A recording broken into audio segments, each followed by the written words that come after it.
नमस्कार मित्रों, सहपाठियों एवं शिक्षक साथियों। मैं गुलशन कुमार आप सभी का स्वागत करता हूं इस YouTube चैनल पर। हमारे चैनल का नाम है BCC पर बिघा।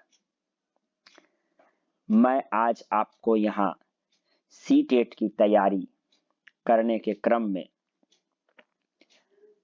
आपको टेस्ट संख्या B जो आज ही आयोजित किया गया है, इस प्रश्न पत्र में पिछले वर्ष जो ऑनलाइन परीक्षा में 6 जनवरी को जो प्रश्न पत्र आया था, उसी को मैंने अपने कोचिंग में टेस्ट के प्रश्न पत्र में शामिल किया। आज हम आपको ज्यादा समय बर्बाद नहीं करते हुए टेस्ट संख्या B यानी 6 जनवरी 2022 के प्रश्न पत्रों का समाधान करवाऊंगा। सबसे पहले हम CDP को देखते हैं। तो पहला प्रश्न है दोस्तों, बच्चों के विकास का क्रम। बच्चों के विकास का क्रम क्या होता है, किधर से किधर होता है? तो यह प्रश्न देखिए, दरअसल विकास की अवधारणा से संबंधित है। बाल विकास का सिद्धांत। बाल विकास के सिद्धांत में हम बहुत सारे सिद्धांत को पढ़ते हैं, जिसमें एक आता है कि यह बाल विकास का सिद्धांत सामान्य से विशिष्ट की ओर जाता है। पहला सिद्धांत ये भी है, सामान्य से विशिष्ट की ओर, पैर से सिर की ओर नहीं होता है। इसमें हम पढ़ेंगे एक समीपा दूराभिमुख सिद्धांत। तो दोस्तों, क्यों ना हम इस सिद्धांत को एक बार रिवीजन कर लें कि कौन कौन से सिद्धांत होते हैं। तो सबसे पहले होता है निरंतरता का सिद्धांत, जिसमें ना रुकने वाली प्रक्रिया यानी विकास ना रुकने वाली प्रक्रिया होती है। दूसरा है समान प्रतिमान का सिद्धांत। गेसले ने कहा है कि विकास का क्रम समान होता है। सभी बच्चों में विकास का जो क्रम होता है समान होता है, चाहे वो इंडिया का बच्चा हो या पाकिस्तान का बच्चा हो या अफ्रीका का बच्चा हो। सभी बच्चा सामान्य अवस्था में 9 महीना 10 दिन के बाद ही जन्म लेता है। पहले वह घुसकता है, बाद में वह खड़ा होता है, उसके बाद चलता है, उसके बाद दौड़ता है। ऐसा नहीं है कि किसी का बच्चा डायरेक्ट दौड़ना शुरू कर दे। अमेरिका बहुत तेज है तो उसका बच्चा बहुत जल्दी दौड़ना शुरू कर दे, ऐसा बात नहीं है। उसके बाद हम देखेंगे विकास क्रम की एक रूपता। इसी में दोस्तों एक रहता है सिर पदाभिमुख दिशा। विकास की दिशा का सिद्धांत है, यह बताता है कि निश्चित क्रम में इसका दिशा होता है। इसमें दो सिद्धांत के बारे में हम पढ़ते हैं। पहला है सिर पदाभिमुख दिशा, जिसे शीर्षोगामी या सिफेलोकोडल भी कहते हैं। इसमें क्या होता है कि शारीरिक विकास जो है सिर से पैर की ओर होता है। सिर से पैर की ओर यानी सबसे पहले बच्चा का कंट्रोल जो है सिर में होता है। जब सबसे पहले बैलेंस वह सिर को करता है। देखते होंगे बच्चा में जो है, जब शिशु नवजात शिशु देखिएगा, सिर जो है एकदम लटका हुआ रहता है। धीरे धीरे जब सिर कंट्रोल में आना शुरू होता है, तब हम जो है वहां हाथ थोड़ा थोड़ा हटाना शुरू करते हैं, नहीं तो बहुत अच्छे ढंग से उसका हम केयर करते हैं। हमेशा यह ध्यान देते हैं कि उसका सिर जो है कहीं लचक ना जाए। और जब सिर पर कंट्रोल होता है तो धीरे धीरे जो है फिर गर्दन पर, और धीरे धीरे लास्ट में सबसे ज्यादा पैर पर कंट्रोल सबसे लास्ट में होता है। इसीलिए दोस्तों बच्चा जो है सबसे लास्ट में चलता है। तो यहाँ देखिएगा आप, लिखा हुआ है पैर से सिर की ओर, तो ये क्या हो जाएगा, ये गलत हो जाएगा। हाथ पैर से केंद्र की ओर। अब इसी विकास की दिशा का सिद्धांत में पहला जो हमने देखा सिर पदाभिमुख दिशा शीर्षोगामी, इसी का दूसरा है निकट दूर क्रम सिद्धांत। क्या है? निकट दूर क्रम सिद्धांत। इसे समीप दूराभिमुख या अधोगामी सिद्धांत भी कहते हैं। इसमें क्या होता है? इसमें बताता है कि शारीरिक विकास बच्चा का केंद्र से प्रारंभ होता है, फिर बाहरी विकास होते हुए संपूर्ण विकास होता है, यानी मध्य भाग से परिधि की ओर, केंद्र से परिधि की ओर। यदि मान लिया जाए क्या दोस्तों, होता ही है, बच्चा का विकास के क्रम को जब हम देखते हैं तो सबसे पहले रीढ़ का हड्डी का विकास होता है, उसके बाद वह सर्किल जैसा गोल गोल गोल गोल यदि आप घुमाइए तो धीरे धीरे जो है वह फैलना शुरू करता है, फिर भुजा, फिर हाथ की अंगुली, यानी यह केंद्र से बाहर की ओर होता है, मध्य भाग से परिधि की ओर होता है। तो यहाँ आप डी में देख रहे हैं हाथ पैर से केंद्र की ओर दिया हुआ है, जबकि समीप दूराभिमुख सिद्धांत में क्या होता है? केंद्र से हाथ पैर की ओर। इससे पता चलता है कि यह भी गलत है। इसी में एक सिद्धांत है कि सामान्य से विशिष्ट की ओर, सामान्य से विशिष्ट की ओर विकास का जो क्रम होता है सबसे पहले सामान्यतः होता है, धीरे धीरे जो है वह धीरे धीरे जो है विशिष्ट होता जाता है, यानी कह सकते हैं कि सबसे पहले मोटा मोटी उसका विकास होता है, सबसे पहले मोटा मोटी उसका विकास होता है।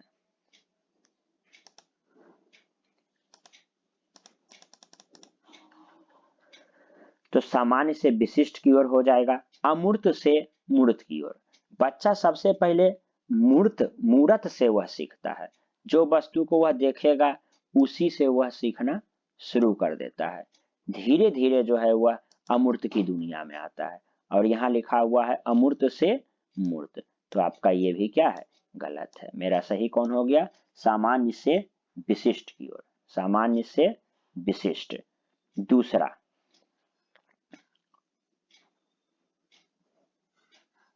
दूसरा प्रश्न है दोस्तों,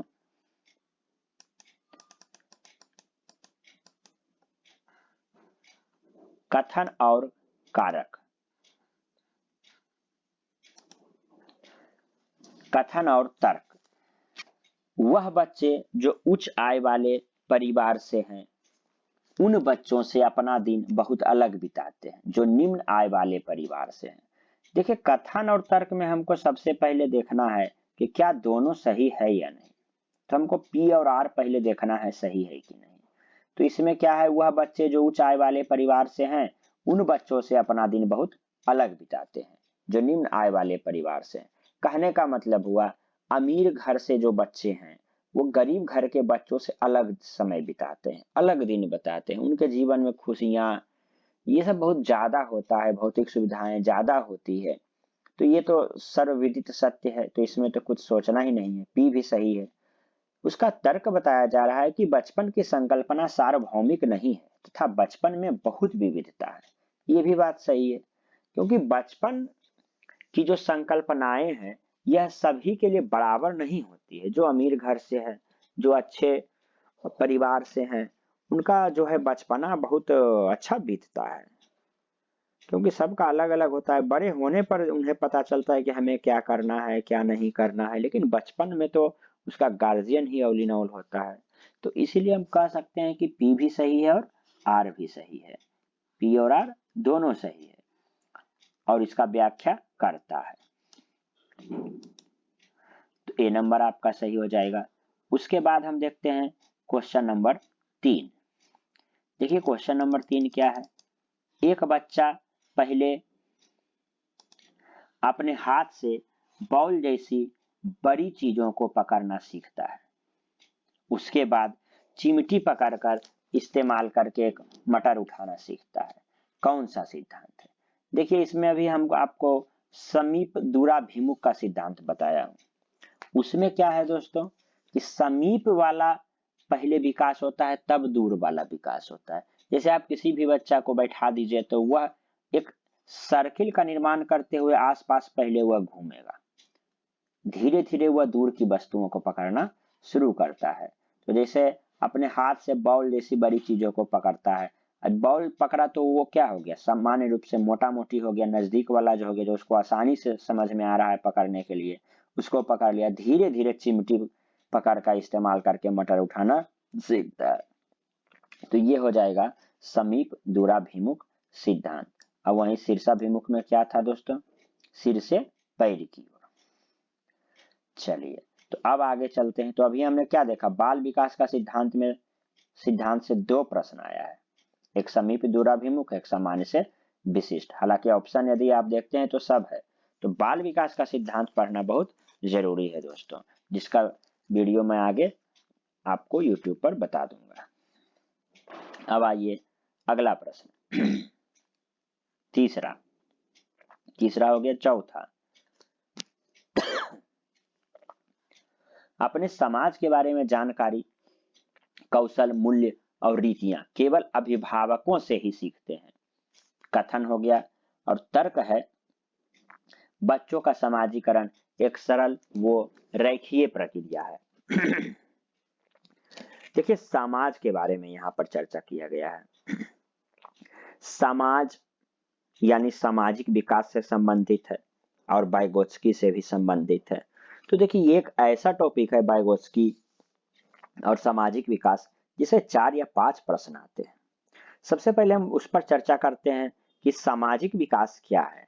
तो सामाजिक विकास में समाज के बारे में विकास करना होता है, और समाज का विकास तभी होगा जब सहयोग की भावना विकसित होगी। जब बच्चा सहयोग करना सीखेगा तभी न समाज का विकास होगा। और सहयोग कब करेगा, तो जब सहयोग करने की भावना का विकास होगा। कैसे समझेंगे कि बच्चा का सामाजिक विकास हो रहा है, तो बच्चा यदि बुदबुदा रहा है, फुसफुसा रहा है, बड़बड़ा रहा है, व्यक्तिगत वार्ता कर रहा है, वार्तालाप कर रहा है, तब समझेंगे। निज वार्ता कर रहा है तब समझेंगे कि बच्चा का सामाजिक विकास हो रहा है।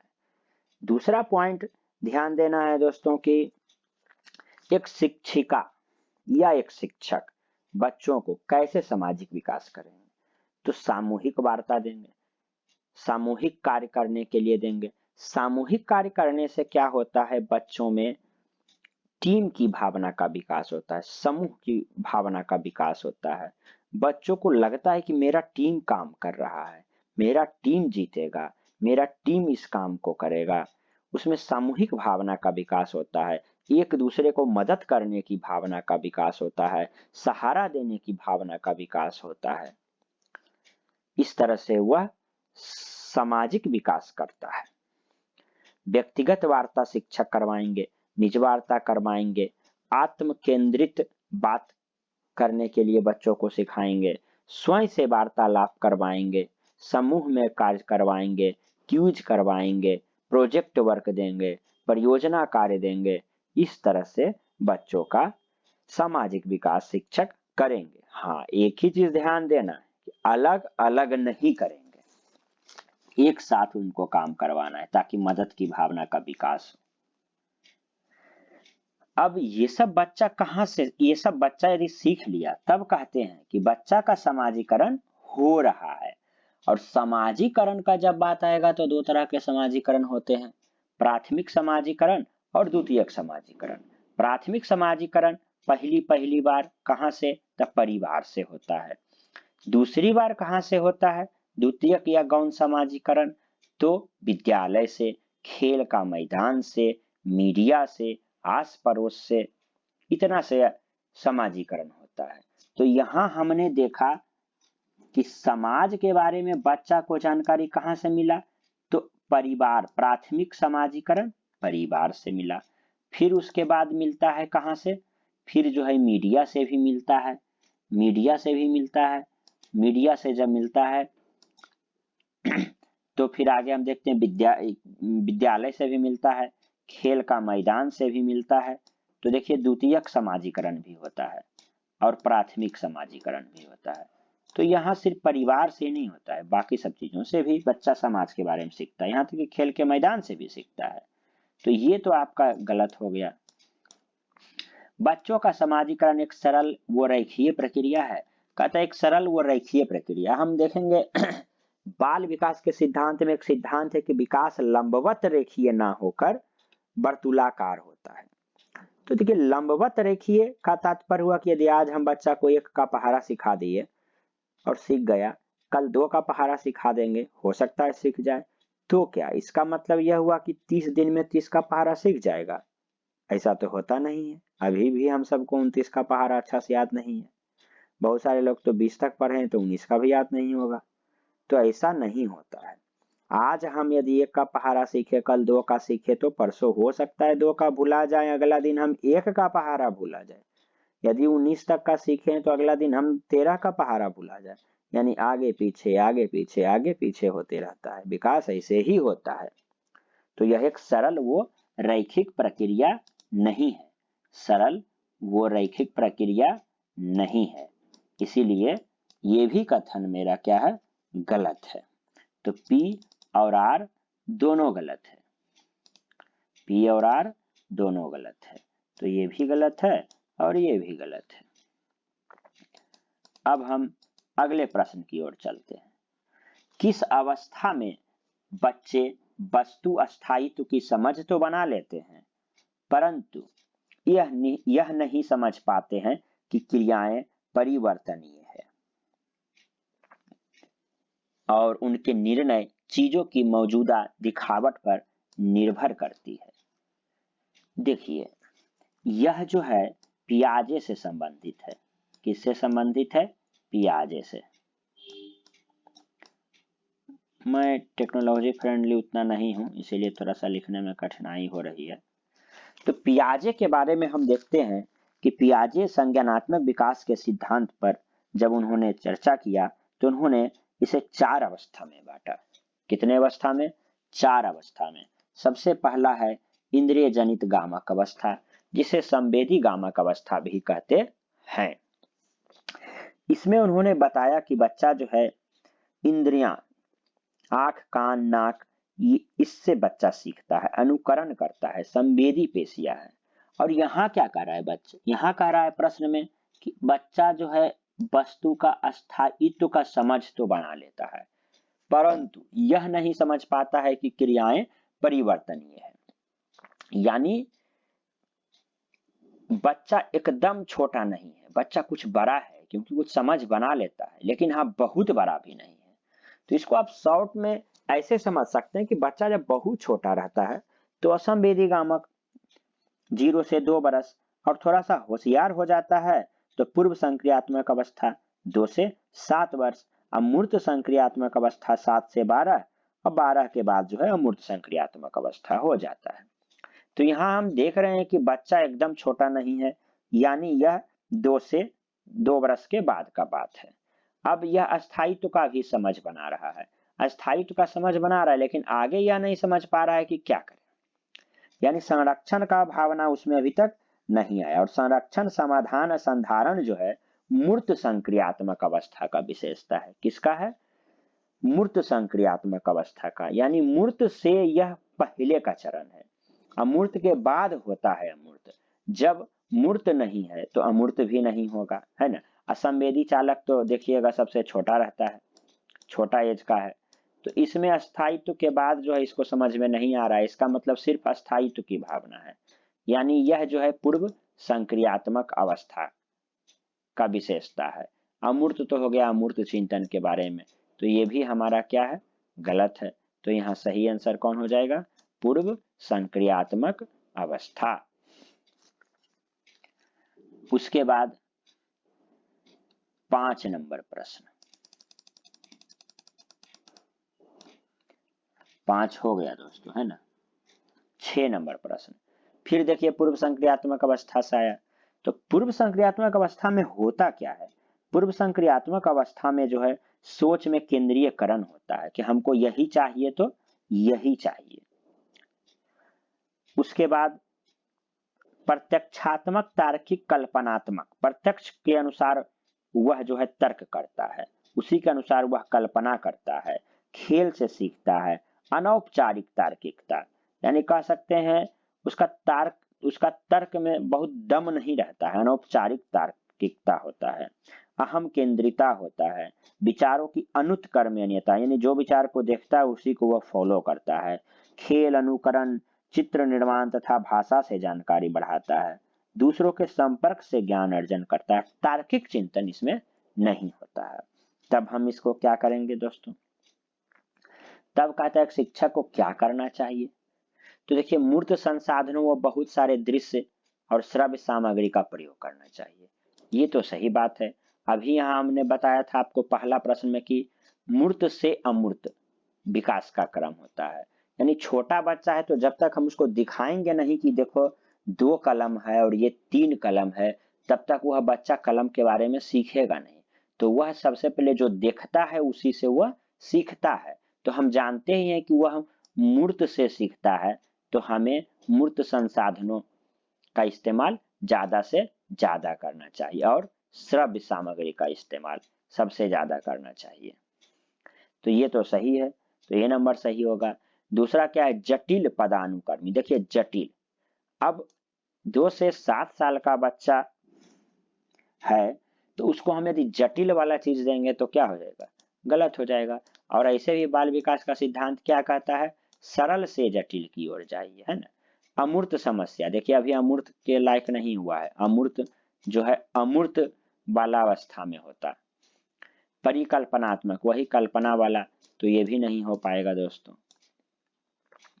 अब हम देखेंगे 7 नंबर, पाड़।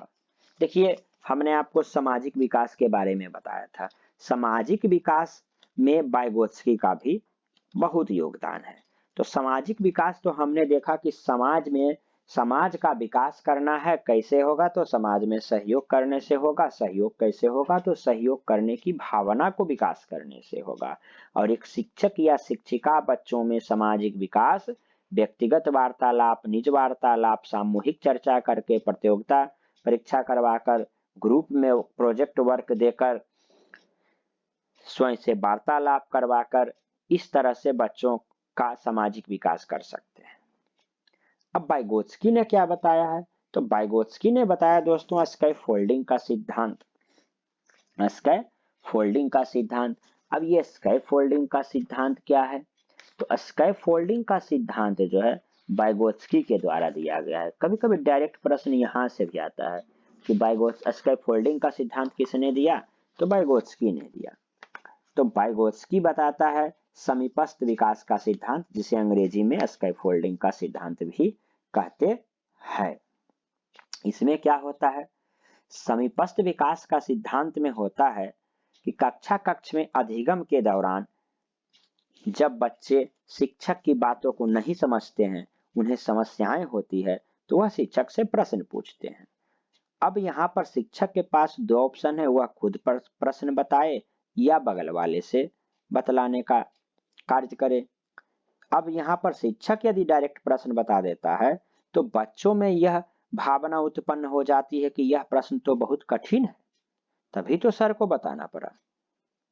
इसीलिए शिक्षक प्रत्यक्ष रूप से ना जवाब देकर उसके समीप वाले बच्चे से उस समस्या का समाधान करवाते हैं। इस तरह से बच्चा का समस्या का समाधान होता है। और यही समीपस्थ विकास का सिद्धांत कहलाता है, जिसे हम स्कैफोल्डिंग भी कहते हैं। इसमें हमने क्या देखा दोस्तों कि शिक्षक संकेत और इशारा किया। शिक्षक क्या किया? संकेत वो इशारा किया कि तुम बगल वाले बच्चा से पूछो, और बगल वाले को भी उसने इशारा दिया कि तुम इसको बता दो। और इससे क्या होता है कि बच्चा में यह भावना आ जाता है कि यह समस्या बहुत ज्यादा कठिन नहीं था, क्योंकि सर तो इशारा में ही जो है सब बता दिए और यह बच्चा भी हमको बता दिया, यानी अगला बार हम भी समस्या का समाधान कर सकते हैं। तो यह जो भरोसा उसमें उत्पन्न होता है उसे हम निकटस्थ विकास का सिद्धांत कहते हैं। और जब समीप वाला बच्चा बता दिया तो उसे हम समीपस्थ विकास का सिद्धांत कहते हैं। समीपस्थ विकास के सिद्धांत को स्कैफोल्डिंग भी कहा जाता है, पाड़ भी कहा जाता है। जो यहाँ पर प्रश्न आया है, पाड़ भी कहते हैं, आधारभूत ढांचा भी कहते हैं, यानी इसमें अस्थाई मदद किया जाता है, अस्थाई मदद। इसमें सिर्फ संकेत और इशारा किया जाता है। क्या किया जाता है? संकेत और इशारा किया जाता है। इसीलिए दोस्तों यहाँ क्या आंसर हो जाएगा? संकेत एवं इशारे देना, अस्थायी मदद, अस्थायी मदद।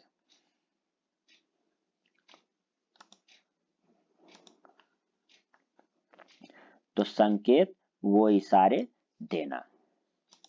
अब देखिए, अब है सवालों के जवाब बताना। तो अभी हमने बताया कि समीपस्थ विकास के सिद्धांत में शिक्षक स्वयं नहीं प्रश्नों का जवाब देता है, बल्कि समीप वाले बच्चों की मदद से जवाब दिलवाता है।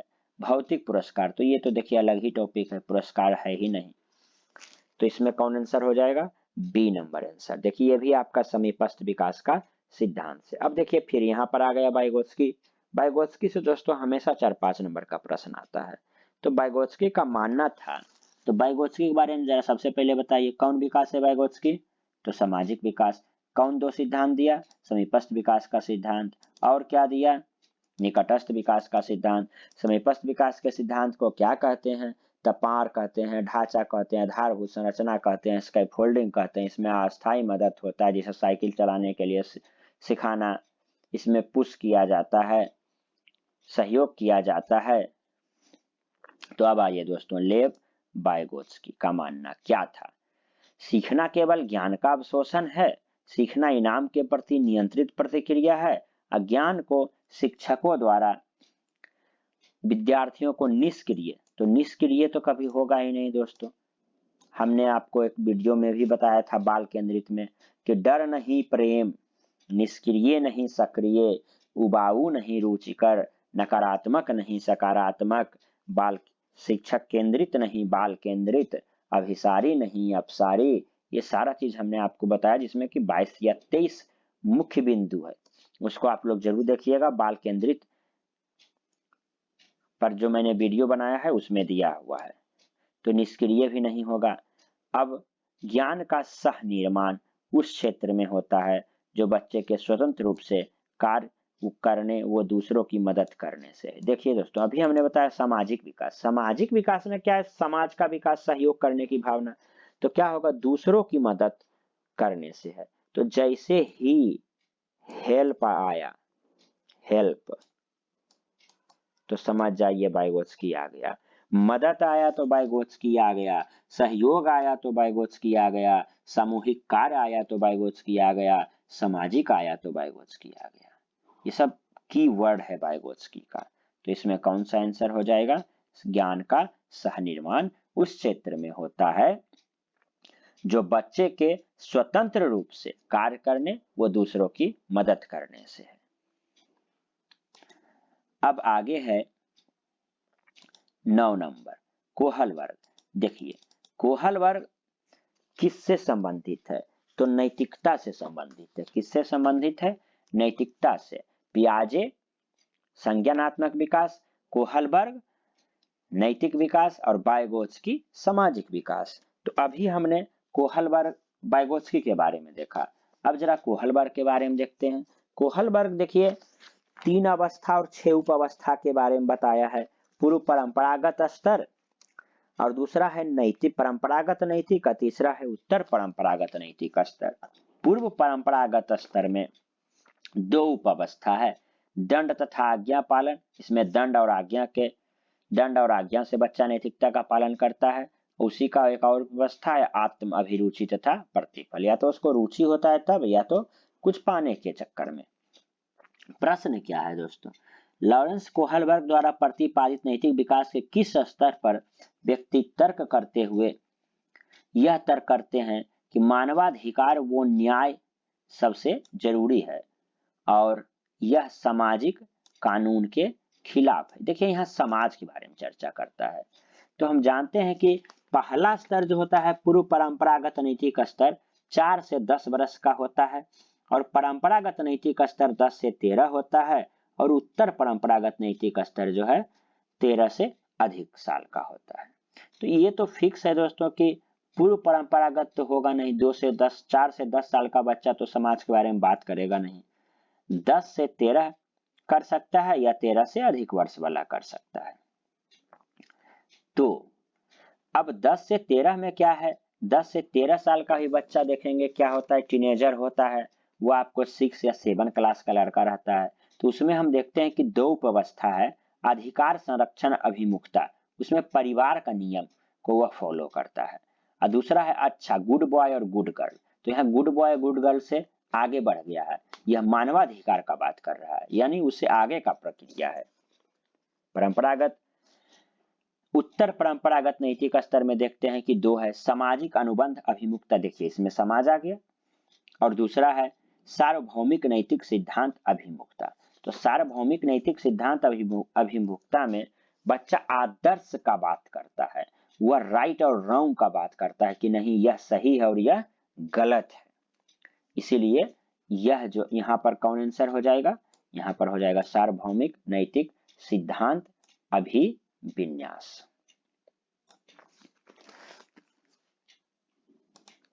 अब अगला प्रश्न है दोस्तों, प्रगतिशील कक्षा। तो 9 नंबर में तो उम्मीद करते हैं कि समझ में आ गया होगा, बस 2 मिनट उसको हम बता देते हैं कि क्या क्या होता है।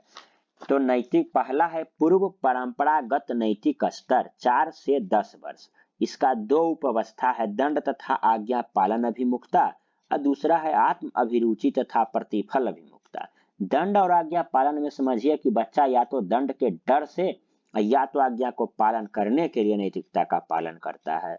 आत्म अभिरुचि तथा प्रतिफल अभिमुखता में बच्चा या तो अपनी रुचि से नैतिकता का पालन करता है या तो प्रतिफल, चॉकलेट, पैसा, पुरस्कार, इसके कारण से वह नैतिकता का पालन करता है। अब दूसरा होता है परंपरागत नैतिक स्तर 10 से 13 वर्ष, इसका भी 2 उपअवस्था होता है।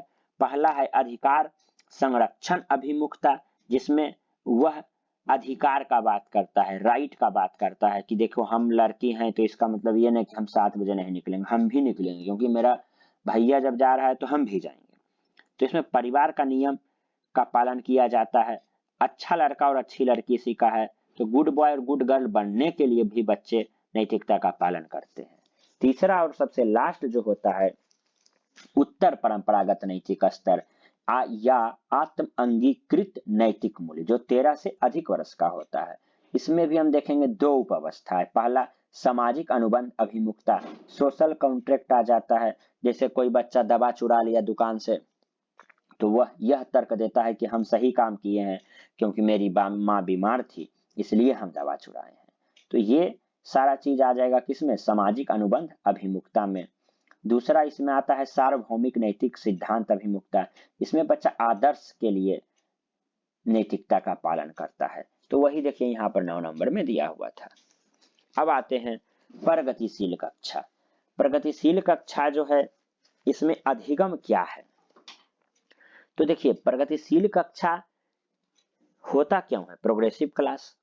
तो प्रोग्रेसिव क्लास का परिकल्पना, इसको मॉडर्न क्लास भी कहते हैं, इसलिए किया गया क्योंकि बच्चा उबाऊ महसूस ना करे बल्कि उसे मन लगे कक्षा कक्ष में, है ना। तो इसमें हम ऑडियो के माध्यम से, वीडियो के माध्यम से, प्रोजेक्ट के माध्यम से, परियोजना के माध्यम से सामूहिक कार्य करवाकर बच्चों को हम मन लगाने का काम करते हैं, जिससे उसे कक्षा रुचिकर महसूस होता है और वह रिसर्च करता है, शोध करता है, अन्वेषण करता है। तो इसके अनुसार अधिगम क्या है, आसान है। आसान रहता तो फिर ऑडियो और वीडियो के माध्यम और प्रोजेक्टर के माध्यम से क्यों बढ़ाते, है ना। यह एक सामाजिक प्रक्रिया है, तो ये तो सही बात है। बच्चा समूह में कार्य करेगा, प्रोजेक्ट में पर काम करेगा तो टीम भावना का विकास होगा, तो उसका सामाजिक विकास भी होगा। केवल औपचारिक अनुदेश द्वारा ही हो सकता है, जी नहीं। प्रगतिशील कक्षा जब है दोस्तों, इसमें हम ऑडियो वीडियो के माध्यम से पढ़ा रहे हैं, बच्चा को मन लगे इसलिए पढ़ा रहे हैं, तो यहाँ पर सिर्फ औपचारिक और अनुदेश तो होगा नहीं। अब चौथा नंबर क्या है, परीक्षाओं पर प्रतिबंधात्मक। ऐसा नहीं कि उसमें परीक्षा नहीं होता है, उसमें भी होता है। तो यह क्या है, सामाजिक प्रक्रिया है। आइए हावर्ड गार्डनर के अनुसार, हमने आपको बताया था दोस्तों कि हावर्ड गार्डनर जो है बहुबुद्धि सिद्धांत दिया, 8 प्रकार के बुद्धि का चर्चा किया है उन्होंने, जिसमें क्या स्थानिक बुद्धि, भाषिक बुद्धि, सांगीतिक बुद्धि भी हम देखते हैं। तो कहने का अनुसार क्या हुआ, कहने का अनुसार क्या है, हावर्ड गार्डनर के अनुसार कौन सा कथन सही है, तो सही को चुनना है। तो देखिए बुद्धिमत्ता को परिपोषित और विकसित नहीं किया जा सकता, इसने तो और 8 प्रकार के बुद्धि का चर्चा किया है। तो इसमें तो ए नंबर क्या हो जाएगा, गलत हो जाएगा। तो ए गलत हो जाएगा। हर व्यक्ति में विविध प्रकार की बुद्धिमत्ताएं होती है, सही बात है, उसने तो और 8 प्रकार का बुद्धि का चर्चा किया है, तो ये सही बात है। उपलब्धि बुद्धिमत्ता का सफल पैमाना है, अलग अलग प्रकार का बुद्धि है तो एक ही प्रकार का उपलब्धि कैसे हो सकता है ना। तो इसमें कौन हो जाएगा आंसर, बी नंबर। अब आइए राष्ट्रीय शिक्षा नीति 2020 पूरे देश के लिए प्राथमिक स्तर पर किस भाषा को निर्देश के माध्यम से प्रस्तावित करती है। देखिए एनएपी 2020 के बारे में 2-3 बातें जानना जरूरी है, आप लिख लीजिए। भाषा के रूप में उन्होंने बताया कि बच्चा घर से जब चलता है तो वह मातृभाषा को लेकर आता है, मातृभाषा में वह सहज होता है, अपने विचारों के व्यक्ति वह एकदम स्वतंत्र पूर्वक से करते हैं। लेकिन जैसे ही बच्चा जो है आ जाता है स्कूल, तो वहां पर जो द्वितीय भाषा जो सीखना रहता है उसमें वह औपचारिकता के कारण अपनी अभिव्यक्ति को सहज रूप से प्रस्तुत नहीं कर पाता है, तो यहाँ दिक्कतें हो जाती है। इसीलिए एनईपी 2020 में कहा गया है कि मातृभाषा पर फोकस करना है। किस पर फोकस करना है, तो मातृभाषा पर। मातृभाषा यदि हो सके तो 1 to 5 में बच्चे को मातृभाषा में ही पढ़ाइए, लेकिन यह जरूरी नहीं है। यदि बच्चा सीख रहा है हिंदी तो हिंदी भी सिखाइए, अंग्रेजी भी सिखाइए, कोई दिक्कत नहीं है। लेकिन यदि कहीं उसे दिक्कत हो तो मातृभाषा का प्रयोग करके आप उसे बताइए थोड़ा थोड़ा। इसमें 2-3 बातें और आपको जान लेना चाहिए यहीं पर कि सबसे पहला एनईपी 2020 कौन भाषा पर जोर दिया है बच्चों के लिए, तो मातृभाषा पर। दूसरा, ज्ञान को क्या कहा है, रचनावाद कहा है। ज्ञान को क्या कहा है, रचनावाद कहा है। एनसीएफ 2005 भी कहा है। इसने जो है मानकीकृत नहीं बल्कि लचीलापन माना है अधिगम को। कैसा माना है, लचीलापन माना है। यही एनसीएफ 2005 का भी चर्चा कर लीजिए। तो इसने भी कहा है कि ज्ञान रचनावाद होना चाहिए। शिक्षक क्या है, तो एक सुविधा दाता है। तो ये सब बातें हम ध्यान रखेंगे, ये बार बार परीक्षा में पूछा जाता है। अब देखते हैं 13 नंबर प्रश्न। बैठने की व्यवस्था में लचीलापन, अधिगमकर्ताओं का समूह में कार्य करना किस कक्ष की विशेषताएं हैं। अभी हमने आपको बताया था सामाजिक विकास, समाज का विकास, सहयोग करना, सहयोग करने की भावना का विकास। तो ये सब कैसे एक शिक्षक या शिक्षिका करेंगे, तो बच्चों को ग्रुप में काम देकर, सामूहिक कार्य देकर, उससे बच्चा का सामूहिक भावना का विकास होता है। तो देखिए तो डायरेक्ट वहीं से प्रश्न है। हमने आपको बोला भी था कि वाइगोत्स्की वाला देख लीजिए, हमेशा 5 नंबर आता है। आप मेरा वाइगोत्स्की का वीडियो भी देख सकते हैं, उसमें हमने ये सब बातें स्पष्ट रूप से बताई है। तो इसमें कौन सा आंसर हो जाएगा, सामाजिक संरचनावादी कक्षा कक्ष, सामाजिक आ जाएगा। अब देखिए शिक्षक केंद्रीय होगा, नहीं, हमने ये भी आपको बताया कि शिक्षक केंद्रित नहीं, बाल केंद्रित। सिर्फ कहता है पाठ्य पुस्तक से नहीं पढ़ाइए बच्चों को, गैर उदाहरण से भी पढ़ाइए। उदाहरण 2 प्रकार के होते हैं, कौन कौन, तो स्पष्ट उदाहरण और गैर उदाहरण। स्पष्ट उदाहरण मित्रों किताब से होता है, किताब और सिलेबस से जब पढ़ाया जाता है किसी बात को स्पष्ट रूप से तो उसे स्पष्ट उदाहरण कहते हैं। और जब उससे बच्चा भी नहीं समझे तो उसे जिंदगी के वास्तविकता, अनुभवों, घटनाओं के माध्यम से हम समझाते हैं, जिसे गैर उदाहरण कहते हैं। इस तरह से ये भी आपका गलत हो जाएगा। बाल शिक्षक केंद्रित नहीं, बाल केंद्रित, क्योंकि शिक्षक केंद्रित में रटने की प्रवृत्ति, नकल करने की प्रवृत्ति बढ़ जाती है। और एनसीएफ 2005 कहता है रटना नहीं है, समझना है, समझ को विकसित करना है। एनईपी भी समझ पर चर्चा किया है, पढ़कर समझिए, समझकर पढ़िए। तो इसमें आंसर कौन हो जाएगा, सामाजिक संरचनावादी कक्षा कक्ष। अब 14 नंबर आते हैं दोस्तों।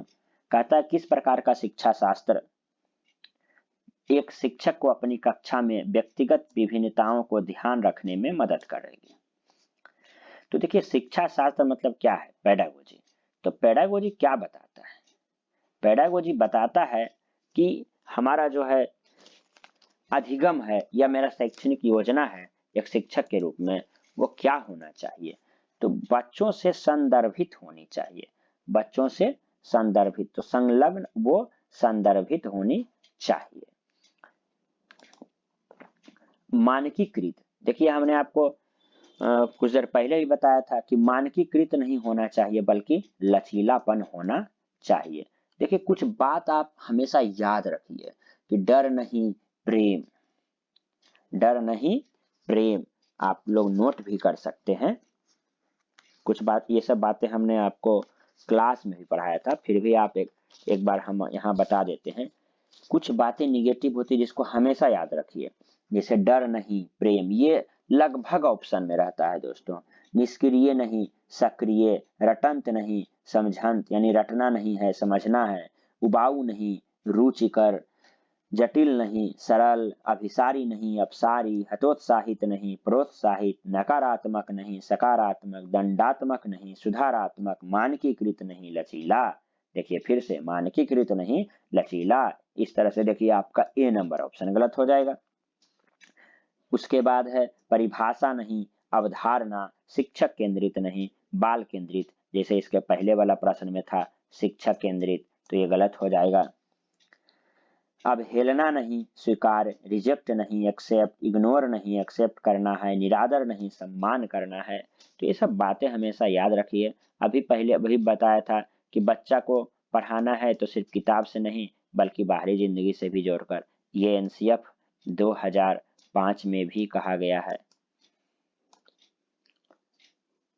तो यहाँ पर आंसर कौन हो जाएगा, संलग्न व संदर्भित। कहता है पूरी तरह से परीक्षा पर केंद्रित नहीं, परीक्षा पर ही सिर्फ केंद्रित रहेगा तो बच्चा क्या सीखेगा, उसको तो डर लगेगा, डर नहीं प्रेम होना चाहिए।